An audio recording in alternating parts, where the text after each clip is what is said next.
just spanked pancakes on GETUP. Can we do one more pick? I got a little piece of New building, same shtick. Jeff Saturday is back for another season of our favorite feature. It is called Sat 'em Down. Jeff's got preseason pancakes. Take it away. Listen, we had a lot to choose from week one. A lot of defenders were hitting the back of that jersey. But we're going to start with Steve-O Klotz, clobbering people up in that A-gap. Greeny, this is Harbaugh taking it back in the early days when it is inside drill. Fullback, you go lead right on that Mike linebacker. Put your hat on his hat and knock somebody down. Look at him get behind the pad, drive his leg, boom.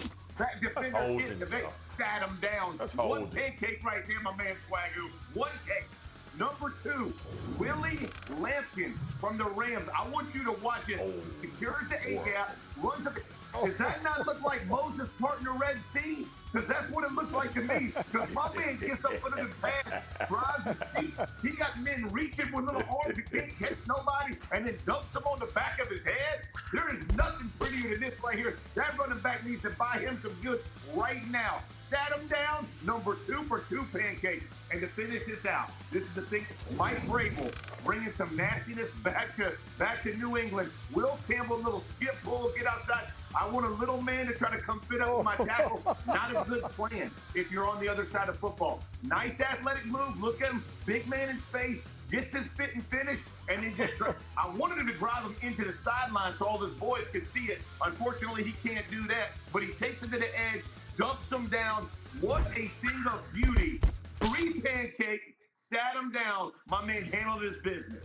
That's Jeff Saturday. We look forward all season long to handing out the pancakes. Look at Marcus's face, exactly what we want it to be. We'll have plenty of time to get to all of those. But football season is back if the smell of pancakes are fresh in the studio. All right, our next feature is called Talk to Me. Mike Tomlin sat down with his former player, our beloved Ryan Clark, and RC asked him what he says when people bring up his drought in playoff wins. Mike Tomlin, talk to me. Say nothing.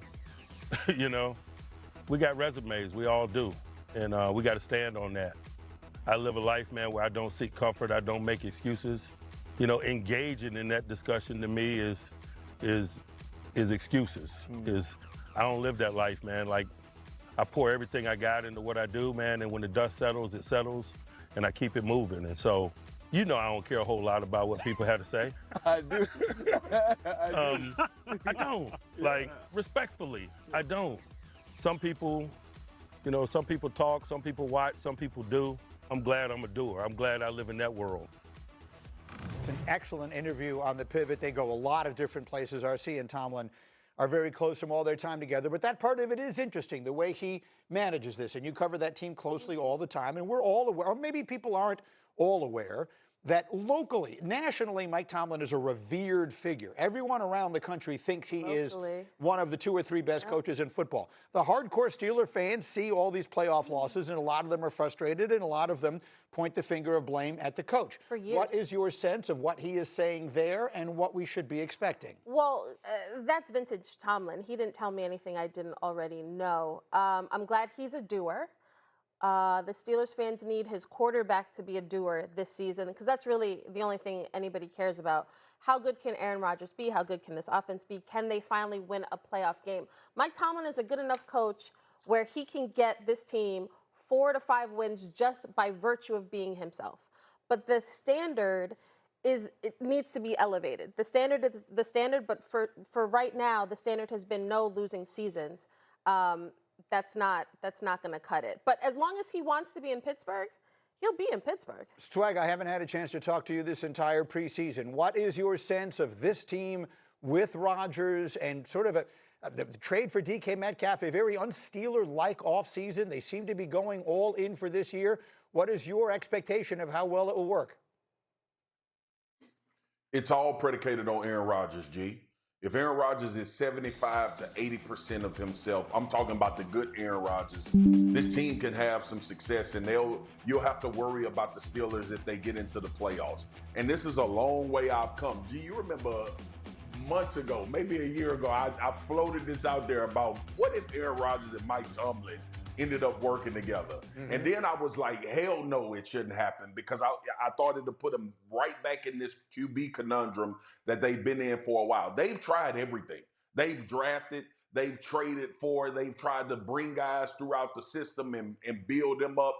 They've been through offensive coordinators. They've tried to figure out new ways to play offense. But ultimately, I think if Aaron Rodgers can be competent and 75% of or 80% of what Aaron Rodgers is, because we've seen lesser quarterback play.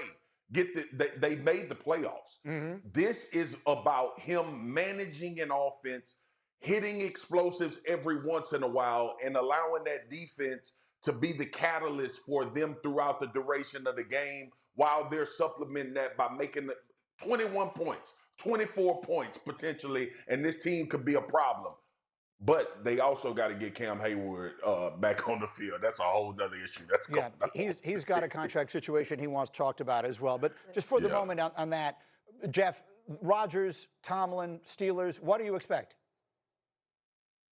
I expect them to win playoff games, because let's be honest, this conversation has to go well beyond the regular season. We like, and Swagoo said it, Kmart said it. We're gonna make the playoffs somehow, right? We're gonna grind it. It doesn't matter anymore. Like we talk about Lamar Jackson, he has to prove it in certain ways. We talk about all the different players have to prove it. Well, Tomlin's got to prove it in the playoffs. You got to win games in the playoffs, like Dewar, all that kind of stuff. I appreciate the soliloquy he goes on, and I get as excited as anybody. But at the end of the day, if you're a Steelers fan, it's about winning playoff games. And they brought Aaron Rodgers in to win playoff games, not to make the playoffs, not to squeak into playoffs, not to get by. You got to go win playoff games. That means they got to go take care of business.